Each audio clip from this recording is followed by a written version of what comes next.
quick thing, just some observations from Vegas Summer League that I wanted to touch on here. One is after everything kind of settled down with Donovan Mitchell, let's pick back up again. If the Knicks get him, great. Does he win you a championship? No. Is his stock probably the lowest it's been since he's been in the league? Yeah.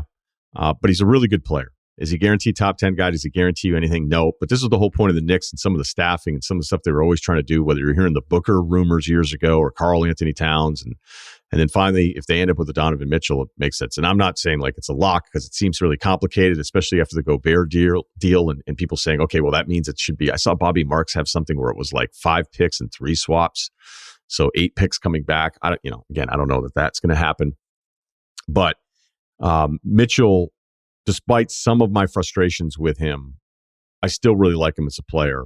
And if you can add that to your team, whoever you are, I think that that's a win. I do, because I really think he's that dynamic when things are right. And then on the other side of Utah, with Gobert, you're probably winning close to 50-plus games. I don't know what you'd be in the playoffs without him because he's such a regular season impact player. Now, I don't know if they are in the top 8. Probably not. Again, somebody's not going to be healthy. There'll be a couple teams that have some injury questions. So maybe Conley, Bogdanovich, and Mitchell and everything else. Maybe it's enough to at least to be competitive because I do think Mitchell is good enough to maybe get you to 500. But if you want to just say, hey, what's the point? We've already tried that and we're going in the wrong direction. And you think to yourself, should we get into the Wembayama thing where you're like, all right, let's do this?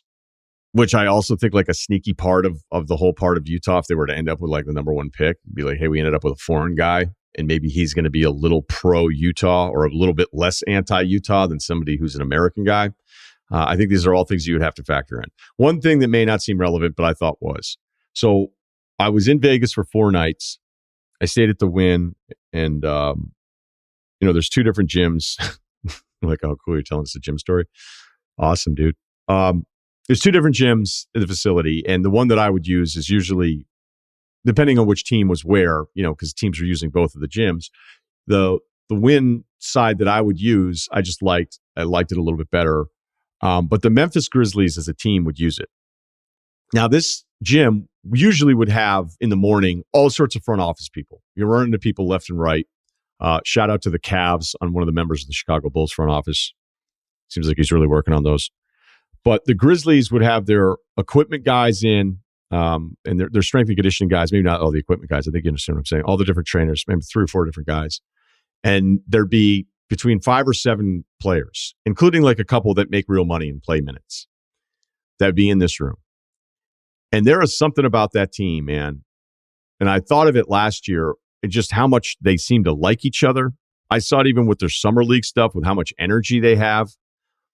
They were nice to everybody in the gym. And this may seem so stupid and not important, but I actually expected the opposite. Like your NBA players, there's housewives kind of trying to get it to a dumbbell or using that equipment. Are you done? And these guys set up their deal and were so friendly. They were getting after it.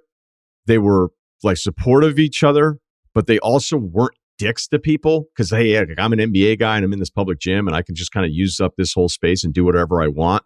They weren't like that at all. And I don't know, maybe it's because I didn't expect that just from not specifically them, but any NBA team. I was so impressed. And it's this constant thing with the Memphis Grizzlies where I find myself going, this team seems to have this personality that is so rare, especially with younger guys usually trying to jockey for position. And maybe, there's an expiration date on it at some point where a player goes, all right, maybe now I'm not enjoying this that much. But I at least thought it was worth pointing out because I was just really impressed. I was in there, I think 3 straight days with that same group. And I was watching the work that they were putting in. I was watching how everybody was like determined to just figure out the task. It wasn't a very big room. Let's make the most of this. And the trainers are doing a great job with it. I just kept watching how these guys were interacting with each other. And I think like it's just an extension of everything that I think of the Grizzlies, and that this is a team that gets it, especially in an era where it seems like all of the best players are incredibly unhappy. They remind us of their unhappiness all the time. Sometimes there's sympathy from us. I think a lot of times there isn't, which is also understandable. But here's an NBA team that is on the rise, that had a great regular season. Injuries maybe derail their playoff hopes, and a collection of personalities that all seem to be on the right page. Not to say that, there aren't going to be some missteps or, some challenges for them, because that happens with every organization. But just something I left Vegas going, man, I'm impressed with those guys. So there you go.